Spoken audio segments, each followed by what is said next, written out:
Welcome to another edition of Vigorously with me, Val Kleinhands. The dark aesthetic vibes are strong with this one, and you know we had to have our Echoes is in the building. I am thrilled to have you. Welcome. Thank you. I'm so excited to be here. Thanks for having me.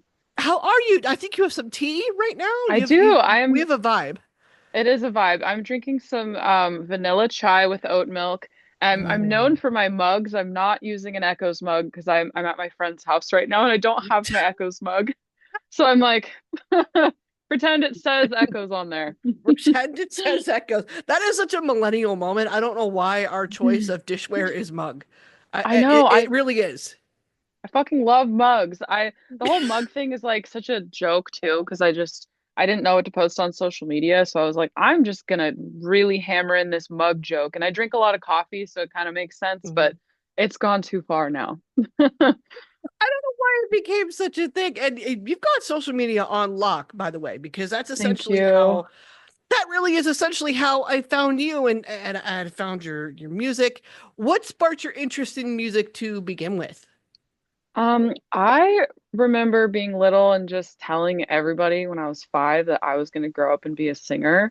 And Period. I'm such like a manifester. I believe in that super heavy, very spiritual. And so I guess I just knew at an early age, like, this is what I'm going to do. And yeah, and I just like never stopped singing and started songwriting when I was 9 and played in some bands in high school. And then Echoes became a thing when I was like 19. So I've Oh, been at it for a hot minute. It's been fun. you have been. Have you just watched the industry change? You've watched your sound change. Your sound has absolutely changed. We're going to Yeah. talk about that. Um, Yeah. the entire time, dark aesthetics have been a non-negotiable, I would Yeah. say. Why is Yeah.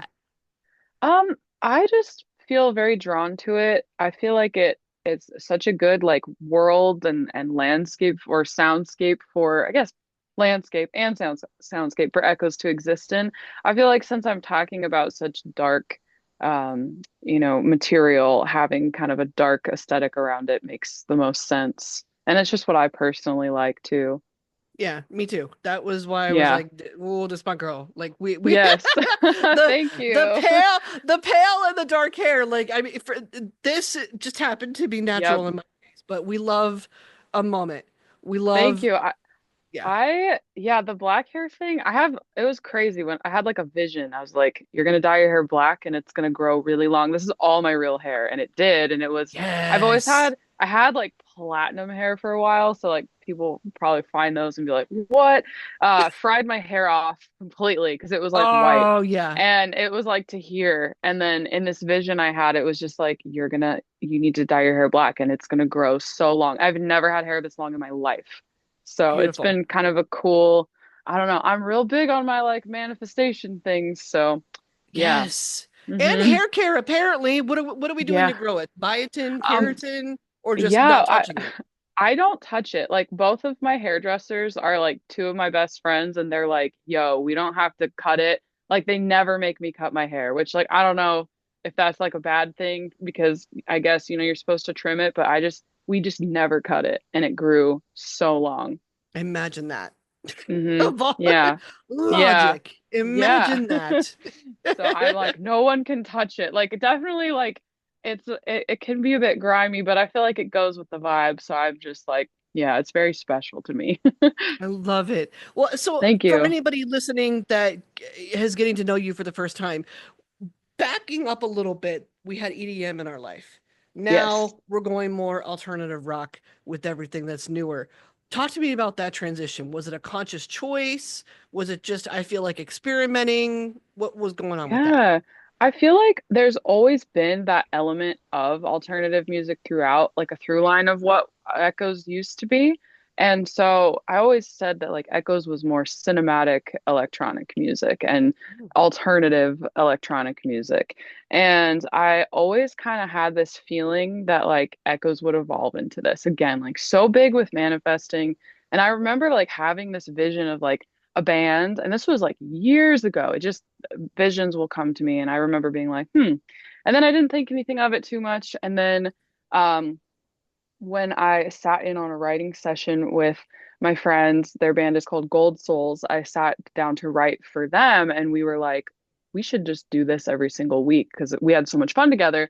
And eventually we were like, hey, I think we have a Echoes album. Like, because we were just writing so many songs. We wrote Carousel, we were Over and Over, and we just had all of these demos, and we were like, this feels really right. Like, I think you're gonna make an alternative record. And that's how it happened. So, and it felt so natural. And I feel like I'm in a place in my life where like I just want things that flow, and I'm just kind of following the flow and following the ease. And it's just been so fun. And I feel like it's such a good like bed for my vocals. And I'm just so happy that I get to make this type of music now. It sounds like you're stepping into your power. I mean, It really. feel Thank you. I have S- chills when you say that. Yeah. like you're stepping into what feels natural to you. I mean, which isn't, I mean, as a female in the industry, it's not easy, period. No, For a no. female in any industry really, but particularly in music. So Yeah. you're doing this as a solo act. Like, how do you find your power as a female in the music industry? Is it making decisions like that and standing strong in them? What Oh, do we do? yeah. I mean, I am such a sensitive, like, typically like people pleasing energy, and I have totally like gotten rid of that I think something about turning 30 too, like really shifted things Yes. for me. Yeah, I'm Yes. like everyone around me, because I was the younger friend, they were all like, just wait till you turn 30. And I'm like, okay, whatever, grandpa. And then now I'm like, oh. I get it. So I think it just naturally comes with age. You step into your power, you know who you are. I keep saying that turning 30, you bring back a lot of the things that you maybe, squashed of yourself from your Right. youth. Yeah, it's like Right. all the things you loved as like a teenager, like kind of comes back in a new way, and you're not like afraid to embrace those anymore. So I think that's what started happening for me. And then that, because that was happening in my daily life, it started happening in my career as well, where I was like, okay, I'm more sure of who I am as a person. And now I can take that assuredness and bring that into decisions I'm making with Echoes. Yeah, there is definitely something about your 30s. I felt the same thing when I hit 30. I'm 34 now, and Yeah. the level of care that I have of other opinions has Gone. Yeah. just Yep. like Same. doesn't exist anymore. But Mm. I think our culture, our society tends to force that people pleasing thing to succeed in corporate America, aka Oh yeah. earn a living, aka Yes. earn a living. Like Yes. whether you want to be part of it or not, it is what it is. And Yeah. we do that in our 20s because we're trying to sell ourselves. We're trying to market ourselves. We're trying to say, Yes. I'm here, hire me. This is what I could do. And then Yes. I think you get so tired after doing that in those initial years when you entered the workforce. You're like, I'm done. At least that's what happened with me. I No, did that's it. I was like, I did this for too long. Like, I feel like that's where I'm at, because I started Echoes when I was 19, and I look back at like 19-year-old me, and I'm like, holy shit, I was a baby. Like I didn't know anything yeah, about the world, and I thought I did, and I'm like, oh no. So yeah, it's so true. And especially like with music, when you're starting out, like you feel like you have to sacrifice like so much of yourself because you're trying to make it. You're trying to, get on everyone's radar. So you're making a lot of these people pleasing decisions. And it's like, I feel like I wish younger me would have known what I know now. It's like, you don't have to do that. You can trust your intuition. You can follow your intuition, and like the right people will follow that. yeah. I So wanted younger me to chill. I wanted yeah, I younger me mean, to younger me younger needed me, to chill. yeah, same. Younger me really needed to chill. And she also needed to just like, I don't know, trust herself more. So I have so much compassion for young me, Yeah, younger me especially. tried. Yeah, She tried. same. She Yeah, had a moment. it's She had a moment where she was maybe a little too feisty sometimes, but felt. she didn't have to think that the world was going to come crashing down if she lost a job, or Yes. that type of thing, which you're like terrified of, or oh, this boy doesn't Yeah. like me, whatever. Oh, If you're woo I know. I child, look back at that, I'm like, sister, it's gonna be okay. You don't need any of that. You You just do need to not go home. You got to go home. go home, snuggle the cats. We're fine. Like, Literally, snuggle your cat, drink some tea. Don't worry about boys at all. They're literally gonna just distract you, and you don't need that. Go focus on your art. they'll come. That's what I would Yeah, tell. Yeah, the I boys would will tell come younger later. me that. Hmm. The boys will come. The boys will, if they're heterosexual, they will come to you because you're a female. Period. We forget that. Yep. TV and media, I really think would tell us otherwise, but nah. Men are just happy that a woman is looking at them. Like, swear to you. So any younger females listening right now, promise you, give it a minute, give it a hot second. Like, your time will come. A boy, you will end up with a boy if you want to. Like, it's Yes. okay. I It's there's a meme I saw that was like, oh, I'm gonna butcher it. It's so good. It's by Psy Swoon, and it's like, I don't need to find a boy. I need to be in my art studio, like working on my like the way that I'm saying it yeah, horribly, but the way she crafted it was so good. It was like, you don't need to be that crying phase. over a boy. Yeah, you need to be working on your art, like in the darkness of your studio and like eating like figs. And I was like, yes. It's like something like that. And I feel like that's so true. Don't The focus on boys. Focus on eating figs and making art. I swear it will be, it's so much more fulfilling. the figs are so specific too. I love figs, but Hmm. for me, it would Me probably be too. like a bag of Ruffles. Like I just Oh, original regular Ruffles. heck What's yeah. your snack food? My snack of choice right now, honestly, is the elote corn chips from Trader Joe's in the chili Oh, oil hummus. It goes okay. so hard. Yeah, that's my Okay. snack fixation. Yeah, elote corn chips, they go hard. Are we snacking while we are building a fan base that follows you through a genre transition? That might be the Yes, secret. Okay. it is. But I mean, but in all seriousness, what do you attribute that to? Why do you think your fan base was able to follow you almost seamlessly through all this?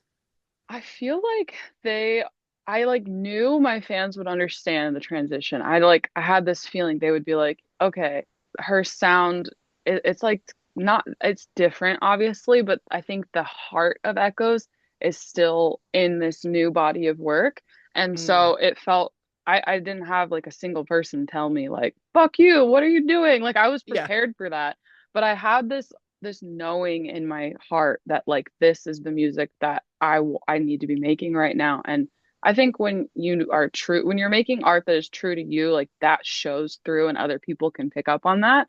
When you're making art that isn't true to you, people pick up on that too. So I think my fans just they know me so well and understand like my heart, and that's why I think they were so receptive to this.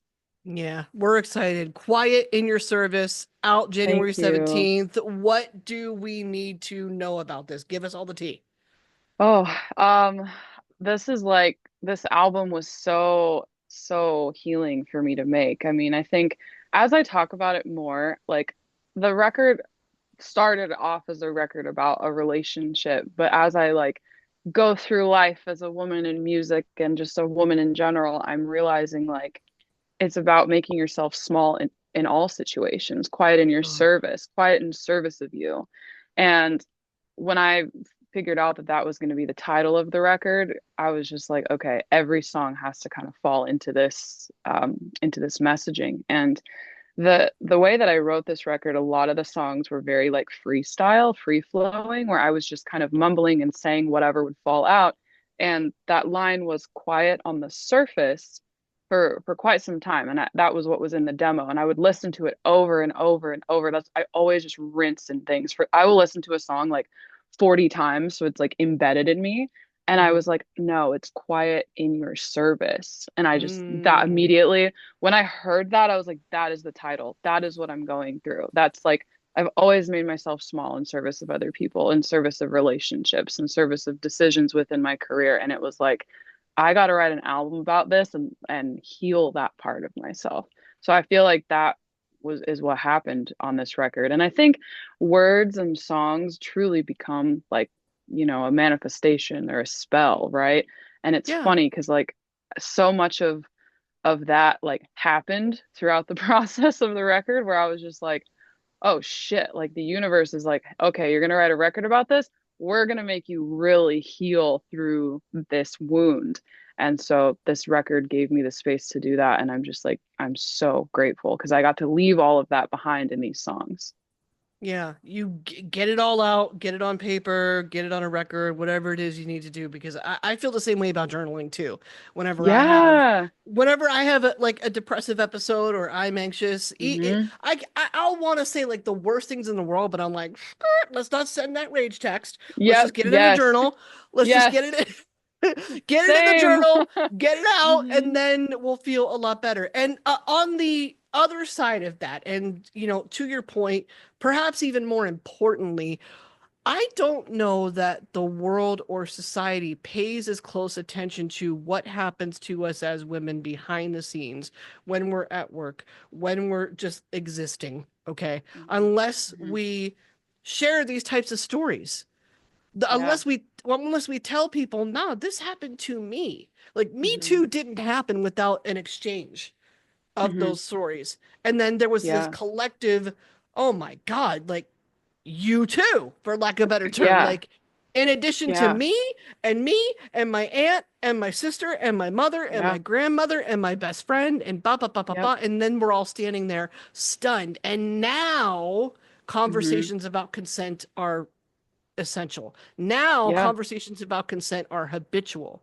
That's Yeah. what I would love to see. And I think Yeah. kudos to you for sharing your story, because I do think that the more particularly women speak out about it, the more it's will be taken seriously, which we Thank all need. you. Yeah, I feel like I my number one goal with writing is to sing about things that are hard to talk about, because I feel like the reason I create music in the first place is because it's something I don't know how to talk about.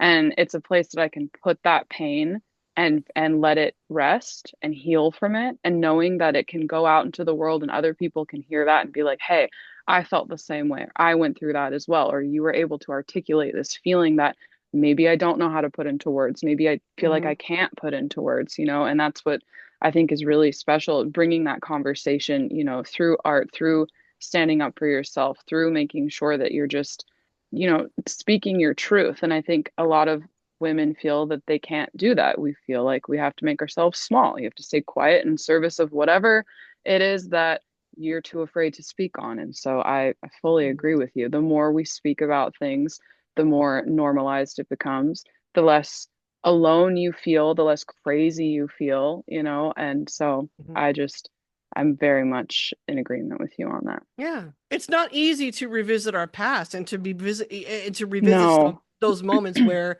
we were treated poorly or we were harassed, whatever. Like Hmm. it's not easy to revisit that. It's like opening up an old wound, but to me, it's worth it. I'll share the stories of the horrors of the radio Yeah. industry thousands of times Yeah. if it means Yeah. somebody will sit back and go, "Oh, I get it," Yeah. or Yeah. "Oh, this is a thing that's Yeah. actually happening." I'll share it 1,000 times. It doesn't matter to me. Yeah. Talk to me about the production and just the recording, the fun that you had making Quiet in Your Service. Tell me about what Yeah. went. So I would go over to work right with my band every week, and we would just kind of we'd had a few different systems. We would either be like, okay, we're gonna sit down and figure out what song we were, because we would record like a jam session of us just kind of riffing whatever came to mind. And then we would pick that apart and be like, oh, this kind of sounds like you were trying to say this thing or this, because I was freestyling a lot of things. We would all just kind of lock in and flow together. And I mean, we would be like laughing, sometimes crying, sometimes just this beautiful exchange of like just joy. Like it felt like a kid just playing music with them. There was no like, obviously we were creating a record, there was structure, but it just felt so playful. And so we would sit down and be like, okay, these parts feel like this is, going to become this type of song, or it's going to become this type of song. Or I would re-record something like 30 million times because I'm very particular about a vocal. And Dre, he would be like my champion. Like I'd get a vocal take and he'd stand up and start like cheering. Or like there'd be time, it was so wholesome. He'd be like, "That's it. You fucking got this." Like the hype man. And I'm like, wow, it was so fun having like a hype man in the studio. It just made it like I mean, even though we're singing about very heavy and dark things, there was this joy as well. So we did a lot of that. That was one of my favorite parts. I mean, there'd be times where, fuck, we'd both tear up, or I would sing a line and they'd be like, yo, holy shit, like Hmm. that's the take, and it just felt so, I felt so seen in that process. And then I would take them to our other producer, KJ, who would co-produce with us, and that was super fun. I got to write with other friends of mine, Canner, my friend Charlie, my friend Becca, my friend Michelle, whose studio I'm in right now, and she's actually to the right of me. She's an incredible cellist. Aw. And she played on the record too. So it's just like I got to make a record with all of my friends and just have so much fun doing it. And not to say that what I've done in the past wasn't fun, but I feel like when I was younger, I was just so serious about like it has to be like this or it has to be like that. And this just felt playful and joyful and just very, just so fun. Like, holy shit, it was just so fun. That's the space you want to be in. Do you think that Yeah. this album, or at least I hope that this album anyway, is going to result in some apology texts or some apology DMs when when You people hear know, it? oh God. I never make them with that intention because I feel like it's sometimes it's an apology you're never gonna get, and that, Yeah, I don't know. I'm not gonna expect any. We'll see. but it would be Like nice. But I've I've never had an apology text. I had when I wrote a song about someone, they were like, what did they say? They were like, glad you could get your art out from your perspective of how things went. And I was just ooh, like, there's a oh. hint of shade there. There Yeah, I was is. like, brother, you got like an album, like what? Yeah. So yeah, it's so I don't expect an apology text. That's not why I make the art. I make the art so I can feel better. If an apology text comes through, hell yeah. But I'm also like, I'm just in a space now where it's like things happen and we move through them and it was painful as fuck to go through these things, but I'm just Right. like, I don't know. I feel like I'm just on this healing journey where I can't even focus on that kind of stuff anymore. Yeah. And well, and Yeah. on top of that, when you think about it, the healing is done at that point. The healing is done once you put it in this pretty package that you're proud of Yeah. and it's out in the world, everybody gets it. You got your piece, you got your say, and you can start to let that bad juju Yeah. go. Yeah, and it's like one of my friends calls it poetic justice. It's like Mm, you get your apology through the poetic justice. You're immortalizing a moment through poetry, which is crazy. So, I don't know. I'm just grateful I get to do this. I would imagine it's probably weird to have a song written about you. I hope no one ever writes a song about me. I'd be stressed out. But I don't know. I always kind of like joke. I'm like, well, if someone's mean to me, I'm just gonna put it in a song. So Worked for I Taylor don't know. Swift. I Worked for know Taylor it's like Swift. I'm like emo Taylor Swift. Yeah. So because we're a manifestation girly, I'm Yeah. assuming we might be a vision board girly too. Yeah. For what's going on the board for 2025? Oh, shows. I want to play way more shows. That's a huge vision board thing for me. Actually, I'm supposed to have a vision board party with my friends because I need to make a new one. Fun, Um, okay. yeah, I also, excuse me, sorry. When I drink all my interviews, I'm like burping because I'm drinking so much tea and water. People are like, "Oh my God." Like every interview, I'm like, "Hold on, sorry." Um, so the vision board will have less burping, playing a lot of shows. I really want to play more shows. I really want to get my music into more movies too. That is a huge goal. I feel like Oh, yeah, that'll be on the vision board. And I also really want a cat. I really want a cat and I really want to travel more. So those are my big vision board things. yeah, we have Yeah. similar ones. We have similar Yeah. ones. I love What's that. going on yours? What's going on the 20 I would like to blow this podcast up. I would like Hell to yeah. blow just social media up in general. And I would like to get a lot of credit card Let's debt go. down. Let's go. That's Yeah. yeah. I Hell would like yeah. to be doing that because I would like to be a homeowner before I'm 40. Yes. Like, Yes. I mean, Same. for personal reasons, and I'll admit that like I do kind of feel the shame from society in that sometimes. And Same. yeah, I Yep. mean, and my own parents are like side-eyeing me now, and I'm like, oh God, okay, it's No. time. I'm I feel like, like yeah, we're in a time where it's really hard to own, like to buy property. yes, Like I it yeah, a lot of is. my yeah. But they're So still you, thinking it's 1985, and I bet I bought a three-bedroom ranch for $62,000. I Like, know. And the which you time could do then. yeah.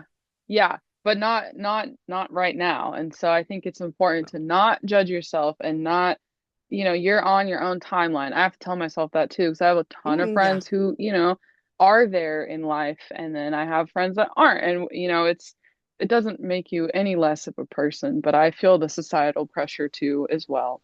yeah. I I feel like wish I didn't, but I do. me too. You're not alone in that. And I think like it'll be cool. We should put houses on our vision boards. House I is on the vision usually, board. yeah, yeah. I want like a little house in the middle of fucking nowhere. That's what I'm trying to do. With all the animals and no one can find me. Yes. That's exactly it. And all my trinkets. Yeah, all my Yeah. little trinkets. Yeah. What trinkets do you have? Oh, I'm Just really into like right now I love a good tray. Like just to okay. put candles on. I got this really sick one that's like silver and it says give us our daily bread in this like really Ooh. cool old English font. And so I have like my jewelry in that and my little candles. So I'm really into trays. I love like a good wooden cross. I have a bunch of crosses all over my walls. Mm-hmm. Um which I think is kind of cool. And then I also love like I love like little cabinets and like box like I love little containers. I don't know. I Yeah. go crazy for a little basket.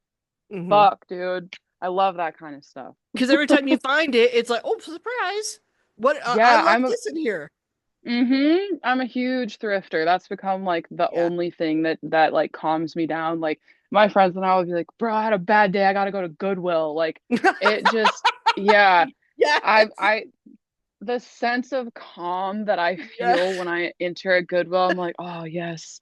With the Yeah. fluorescent lights and and the smell of just God knows what Mm-hmm. on the person that wore those It's clothes items before it's the you. best. There's nothing like it. And the Goodwill that I go to, they don't play any music, and I'm like, yes. Oh, Because okay. yeah, it's just there's a little fan going, so you get a little fan noise, and you can just fucking zone out and look at trinkets, and that's what I live for. Yeah, it's choose your own adventure at that point. That's the It best. is. Mm-hmm. That's Yeah. I like to thrift preferably I like to thrift like vintage band tees or like old blazers. And that's why Yeah. I usually go like straight for the men's section if I'm thrifting. Yes, me too. Me too. I love getting like a good t I have so many old t-shirts. Those are my favorite too. I love a good t-shirt. T-shirts Yeah. and like weird like silver and like candelabra shit. I like that Oh yeah, yeah, too. yeah. Love And vases. Yeah. I always say I want my house to look like a haunted doll lives there, and I think it does now. and the Hmm haunted doll is you. Yeah, I literally always say that. I'm like, and I'm the haunted doll. And- Hello, Yeah. welcome. hmm So, quiet in your service, we know that's on the way. In general, what are we excited for? What else is coming? What can we look forward to other than the album?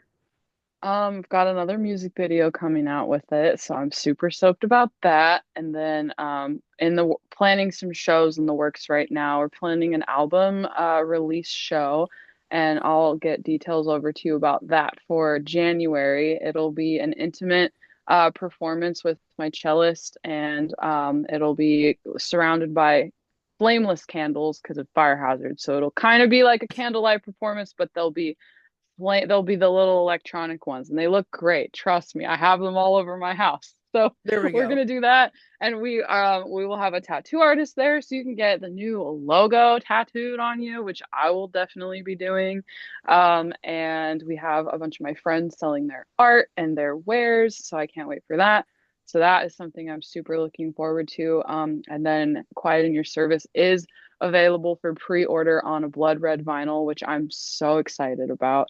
This vinyl spread is like my favorite one I've ever had, and I worked with a really incredible designer, Misery Take Me, on that, and it just looks so sick, and I can't wait to hold it in my hands and put it on my wall. So those are the things I'm excited for, and of course, playing shows. That's the thing I'm focusing on the most for this album. That's why any musician does it, I think, is to It's play live. yeah, it's so fun. It is like the most meditative experience ever to perform. So I'm so excited. Yeah. Yay!